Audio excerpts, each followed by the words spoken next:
علماء کرامو د حضرت امام اعظم ابو حنیفه رحمه الله د پلار په اړه یو عجیبه واقعه را ذکر کړې ده. دا چې سړی واوري حیران بشي، حیران. دومره عجیبه واقعه ده د پلار په اړه او د تقوا په اړه چې د پلار وسومره تقوا کوله.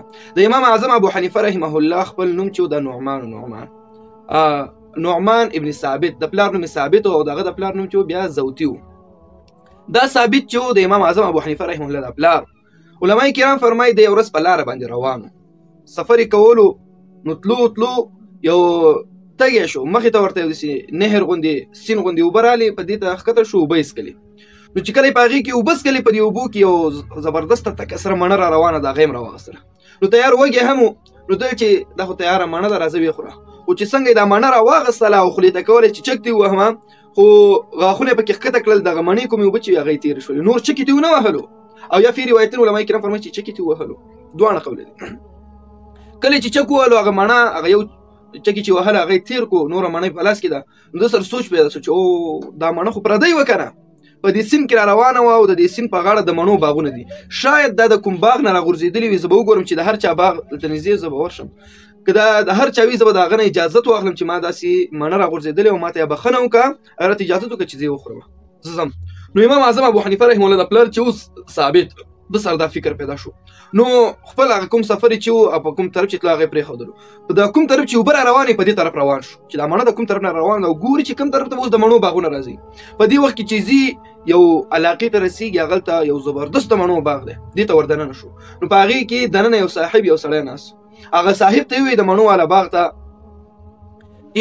ستا د دې باغ نه یو مڼه راغورځېدلې او په دې سیند کې را روانه وه، او ما لږ مخکې ځای کې اوبه څښلې، دا مڼه مې راواغېستله، یو چک مې تېوالو تېر کړی مې دی. نو دا مڼه چې ده دا خو ستا حق دی، او ما د پردي حق کې استفاده وکړله، پردۍ مڼه مې وخوړله، نو ما ته یا بښنه وکړه یا راته اجازت وکړه چې دا مڼه وخورم. نو هغه باغ والا چې وه پوه شو چې او دا دومره تقواداره انسان دی چې یوه هغه مڼه چې په اوبو کې روانه ده، هغې نه یې چک وهلی دی، اوس ورسره فکر پیدا شوی دی چې دا ما څه غلطي وکړله.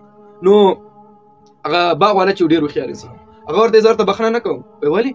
وایي زما یو شرط دی، که هغه شرط پوره کوي خو بښنه درته کومه، دا مڼه مو خوره، د هغه کوم چک چې دی وهلی د هغې بښنه درته کوم، او که شرط نه پوره کوي بس بښنه درته نه کوم. نو امام اعظم ابو حنیفه رحمه الله د پلار چې و ثابت، دا ځان سره حیران ولاړ، ویلې وایي که هر شرط وي پوره به یې کم رګې که دا قیامت په ورځ مې الله تعالی راوننیسي چې هسې نه تا پردی حق خوړلی دی. نو دا سړي ته یې ووایي امام اعظم ابو حنیفه رحمه الله د پلار ثابت چې شرط دې وایه ستا څه شرط دی؟ نو ده ورته وویل چې زما دا شرط دی چې زما په کور کې یو لور مې ده، هغه په سترګو ړنده ده، په غوږونو کڼه ده، او په سر پکه ده، په پښو شله ده.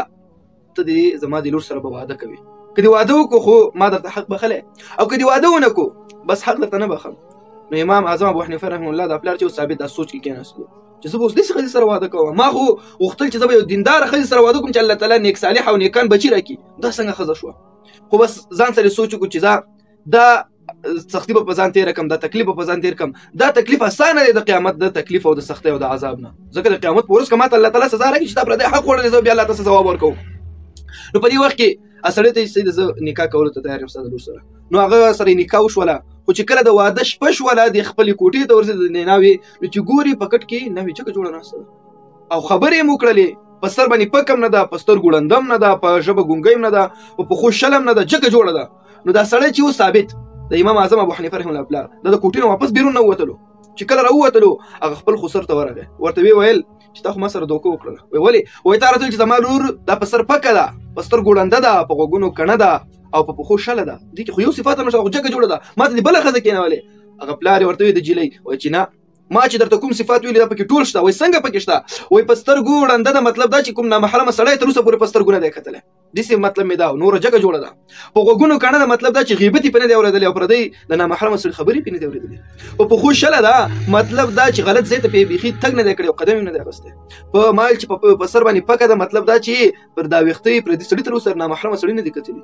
د امام اعظم ابو حنیفه رحمه الله پوه شو او الحمدلله یې ویله، او لاړو خپلې بیبي سره کېناستو. ورته ویې ویل بیبي ستا پلار هم نیک دی او تم نیک یې، ځکه چې دا صفات په تا کې نو هغه خامخا هغه نیک وي هغه انسان. نو زه غواړم چې زما بچي نیکان او صالحان راشي، نو زه ځم 40 ورځې مسافري کوم، او تر 40 ورځې پورې زه تا ته نه در نږدې کېږم. زه به حلال رزق ګټم هغه به تا ته رالېږم. خو پام کوه چې پلار درته څه درکول چې هغه ونه خوري. منم ستا پلار نیک دی تا ته به حلال خوراک درکوي خو زما خپل په زړه کې چې کومه شبهه ده باید دام لرې شي. نو علمای کرام فرمایي دې 40 ورځې بیا مسافر شو او 40 ورځې به یې ورته نفقه رالېږله چې دا خوره هغه به ورته خوړله. وروسته د 40 ورځو نه بیا چې ورسره کله یو ځای شو ورته الله تعالی بچی ورکړو. امام اعظم ابو حنیفه رحمه الله دا د هغه حلال خوراک برکت علمای کرام فرمایي څوک حلال خوراک خوري او خپل خزي ته خپل بچو ته حلال رزق ورکوي نو الله تعالی به په بچو کې دغه برکت پیدا کوي. په بچو کې به دغه نیکان صالحان عالمان پیدا کیږي. دا د حلال خوراک برکت دی. د موږ ته استادانو چې بچي ګوره د حرام نه ځان ساتي که حرامو کې اخته شوي بچي هم بیا خبر نه مني. دا اوس زمونږ استاد بچي ولې خبر نه مني تاسو پته شته خبره بچي ځکه نه مني چې هلته خېټه ټول د حرامو نه ډکه ده. نو دا یو رقم حرامي راځي چې حرامي شو حرامي بیا خبره ومني هیڅ کله نه مني. د حلال سره انتهایی زیات احتیاط کوئ عزتمندو.